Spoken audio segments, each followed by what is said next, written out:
Detective Dan, and I am back in the heart of all the excitement. And this time, we are looking into an empty tomb. So as you can see behind me, more impossible things are happening. And we're going to get to the bottom of what this is all about. Well, as you know, last week we talked about Jesus. He was crucified. He died. He's been buried in this tomb, and now we're here 3 days later. And the tomb is empty. Oh, watch out! Something is happening behind you! What? What is it this time? Oh my gosh. Oh yes, well, from what I can see, alright, from what I can see, there are women walking up to the tomb, and they just discovered that Jesus' body is missing. Oh, wait a minute, this just in. I'm hearing that there has been a sighting of an angel that spoke to the women. And the angel told the women that Jesus is not here. He is risen, and he has asked them to tell Jesus' disciples that they will see him in Galilee. Wow, that's amazing news you have witnessed this morning. I can't believe it. Thank you so much for being there and for sharing it with us.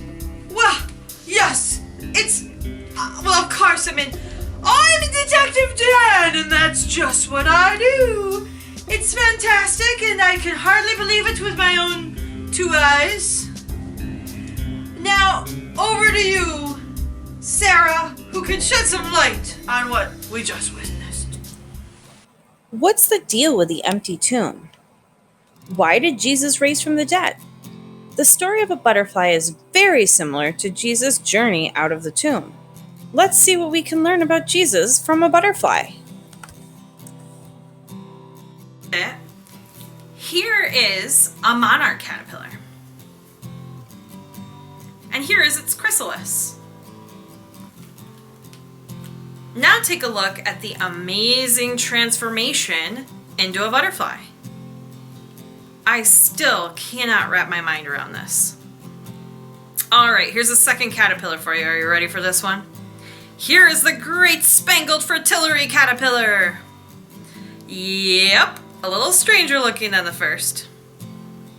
Now here's its chrysalis. Yeah, even stranger yet. Wouldn't really want to run into that one on a leaf. And finally, wait for it, here's the butterfly. Whoa, like, how did that lump of grossness turn into this awesome, beautiful butterfly? It really does amaze me. So when a butterfly comes out of its cocoon, the transformation is so great, so incredible, that it's hard to imagine how this could ever turn into this. Or this turn into this. But it does. So the question is, what does this have to do with Easter? And what does this have to do with Jesus? Well, remember, we just went through Holy Week. Jesus ate the Last Supper with his disciples. He died on a cross to take our sins to the grave and leave them there. And if you want to know more about that, please watch last week's children's message about why Jesus had to die. But here we are now at Easter. Jesus is dead. He was placed in a tomb. Very similar to how a caterpillar turns into a chrysalis. It feels like they're gone. It feels like they're not there for a while. Well, Easter morning begins with a woman named Mary Magdalene. She shows up at Jesus' tomb, his grave, probably to pay respects, maybe to pray. But she can't believe it. He's gone! And she's scared. And in John, verse 2, she says, "They have taken the Lord's body out of the tomb, and we don't know where they have put him." Her worry, her concern, her fear, and probably shock is real.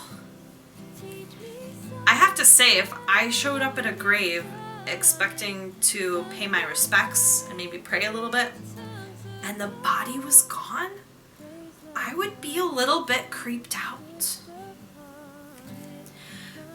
So like the caterpillar, when it turns into the chrysalis, it's not dead. It's just away for a little while. It's the same with Jesus. When he died, he wasn't dead forever. He went away for 3 days to take care of our sins. When he was buried in the tomb, that is very similar to how a caterpillar goes away into a chrysalis, except the chrysalis usually lasts approximately 21 days. Some a little more, some a little less. Even though it doesn't look like much is happening, an amazing butterfly is about to be born. During that time inside of the tomb, Jesus was defeating death. He was preparing for his amazing return. Like a butterfly breaking out of a chrysalis. Jesus raises from death, and he removes the wreck from the tomb, pushes it aside. And my favorite part of the story that's told in the book of John, in 20 verse 7, it says that the cloth that had covered Jesus' head was folded up and lying apart from the other wrappings. He even takes time to fold his laundry. Who does that? He came back like a butterfly, beautiful and with the offer for new life.